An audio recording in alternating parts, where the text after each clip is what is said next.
folks, and welcome to the post-race show for round number 6 of Season 3 of the Canadian E-Motorsports Network NASCAR Series. It was the Fix Auto 100 Fix Auto Charlottetown 100, I should say, live from the virtual Mid-Ohio Sports Car Course, and you'll have to stop me if you've heard this one before, but it's another road course. Jonathan Peaden ran away and hid from the rest of the field, or ran away and hid. But again, that's kind of how things have gone. It's 3 road courses out of his 5 in total, 5 victories that is. So it was Road America first, Canadian Tire earlier this year, and now Mid-Ohio. So again, it's Jonathan Peaden we're talking to on the post-race show. Second win of the season. Puts him into the overall championship lead as well. So, Gator, here we are again. Well done. Thank you. I appreciate it. I guess I'm just good at the road courses that other people don't like. Fair enough, and that's all I could think. We'll get into all that here as well, because I know in some of our other chats, one of the things that we've kind of come back to is the idea of just how much time you've put in. Like, seriously, Alan Iverson would be envious, of how many times we were referred to practice over the course of these interviews. So, I guess to start this one, we'll go with a 2-part question. So, it goes without saying there was obviously a lot of practice put in, but like specifically, how much time do you think you put into this one? And over the course of that practice, was there kind of one specific thing in terms of your setup or the way the track was kind of being laid out? Do you think there was one thing that really kind of worked out for you in terms of being able to separate yourself from the rest of the field? The Allen Iverson thing is hilarious because I just played that clip in our party right before the race. Because they were all on there practicing, and I got on and ran a practice with them, but they just kept practicing. And I said, guys, I'm gonna sit this one out. And so I ended up playing the clip because Ty and Sauce said, we're over here practicing and you're not. So that's awesome that you said that. But no, I did get on to run and to find my shifting points and braking points, stuff like that. But I wouldn't say that I put a bunch of practice in like the day or the days leading up. It's just over the course of time through all the different leagues that I run that I've raced here, and then I remember, okay, when I raced here, I went with this slider and I didn't like this about it, so I adjust it, and make changes like that. But you definitely have to get back on the day of or right before and find your braking points and shifting points, though, for sure. Yeah, and obviously it worked out. And I should say, for anybody who happens to be listening to this, that was absolutely not a planned Allen Iverson reference. It just kind of happened. I was not aware of that discussion beforehand. So funny how these things work out. But, obviously it worked on the Tornado Alley side of things again. That's 5 straight victories and a 1-3-5 finish for the 3 of you here tonight. So obviously, it seems like something's just working for you guys to just be firing on all cylinders here, for lack of a better term. So really, what do you think is kind of that one thing that's really making you guys stand out? That's crazy, right? Like, I'm not exactly sure what's going on. At this point, I could be wrong, but I think Sauce won, I won, Higgy won, then Sauce won, and now I've won. So we told Higgy he's due next week. Yep. Spoiler. And he said he likes Gateway, so we'll see. I really don't know what's going on. They put in tons of practice. We all put in tons of practice runs in different leagues and stuff, but so do all these other guys that we race with too. So It's kind of crazy. Again, it feels like something's just kind of in the air for you guys, again, for lack of a better term there. But in saying that, despite what wound up being a rather comfortable margin of victory, it wasn't entirely smooth sailing for you there, because around kind of the middle of stage 2, I know you had a little bit of a thing happen, but you did recover to finish in second and nearly pull off the stage win there as well. So maybe take me through kind of how that recovery came about in the last, say, 3.5, 4 laps. So, stage one and stage two are the same length. They're both 10 laps, but with us running that pace lap in stage one, you didn't really have to save. And so I wasn't exactly sure how much I needed to save to start stage two. And when I went into turn one, I forgot to go down to third gear. I didn't do it on purpose.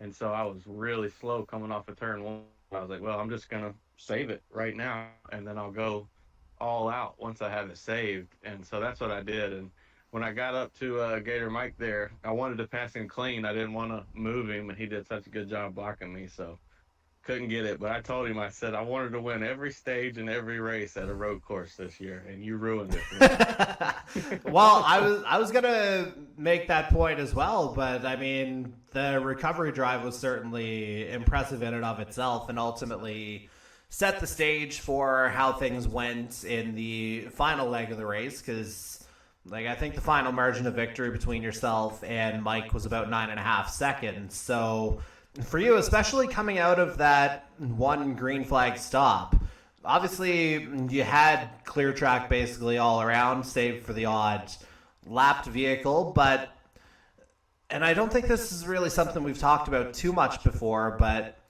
what do you think is the biggest thing that kind of helps you stay locked in when you know you've got that big of a gap?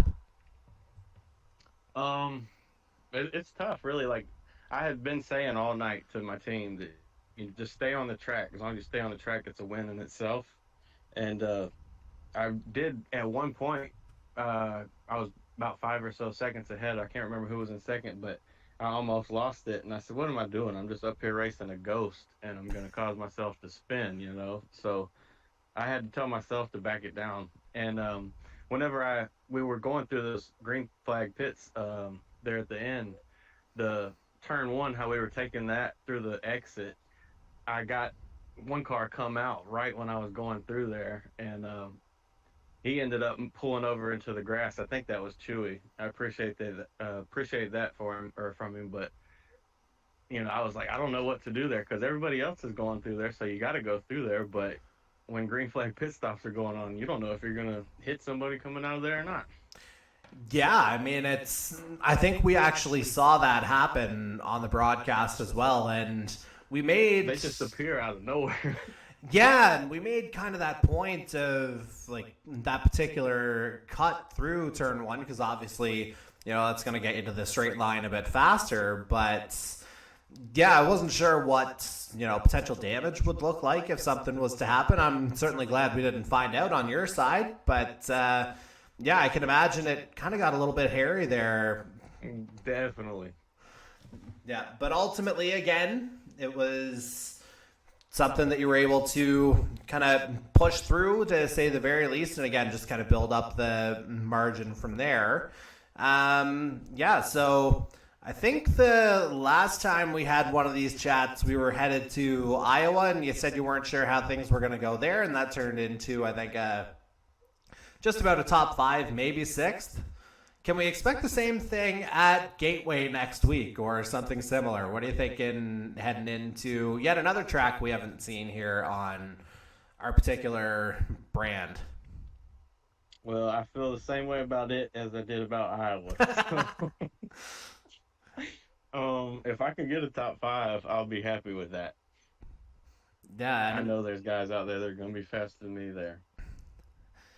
Again, I feel like that's almost verbatim what you said about Iowa, but again, we saw how that worked out. Yeah, what do you think?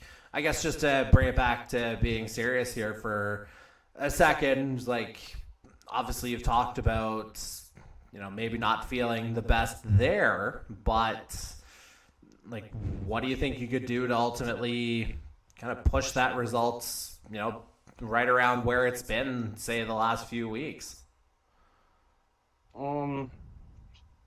Those type of tracks that they tend to burn the right rear off instead of the right front, and I naturally burn my right rear off. So that Phoenix tracks like that, I don't do particularly well in saving the tire. Yeah. So I just got to figure something out with that. Maybe run a little tighter than I want to run at the beginning, but I don't know. I'll have to ask one of these guys that knows what to do in there. I mean, it's good to certainly have guys that you can ask, especially on tracks that, maybe aren't the most commonly run, like, tonight or even especially next week as well. So, again, right. I think that's probably one of the most unique tracks on the game. I don't remember running that in too many leagues, that's for sure. Yeah, I mean, that's kind of what we've done. Yeah. I mean, we've had a thing with, throwing the odd curveball in here. It was Canadian Tire season 1, and then we just kind of built up from there. So obviously the curveballs have worked out in your favor so far. So we'll see what happens next week as you go for win number 3 of the season and look to kind of further solidify your spot in the playoff picture here, especially now with, what's the math, 4 races left to go until we get to the round of 16. So again, congratulations on the win here tonight, and we'll see what you've got at good old WWT/Gateway next week. That sounds good. I appreciate it.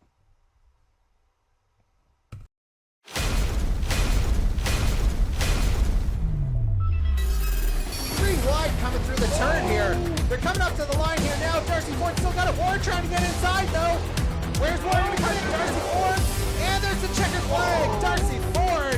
And indeed, as he comes through turn 4, he's going to see the checkered flag. And there it is. Scott Bailey is your winner of tonight's Fix Auto 250. They're going to get the white flag this time around. Final lap of tonight's track device number 125. And coming through. Oh, Marini went through. They're right on the back of each other. Paytack's going to get in on the inside. They're door to door. Paytack into the wall. Mike Marini, he's going to win. Got about 3 or 4 wide behind him on that back There's straight. a lot of carnage right there. Oh, dear. Hold on.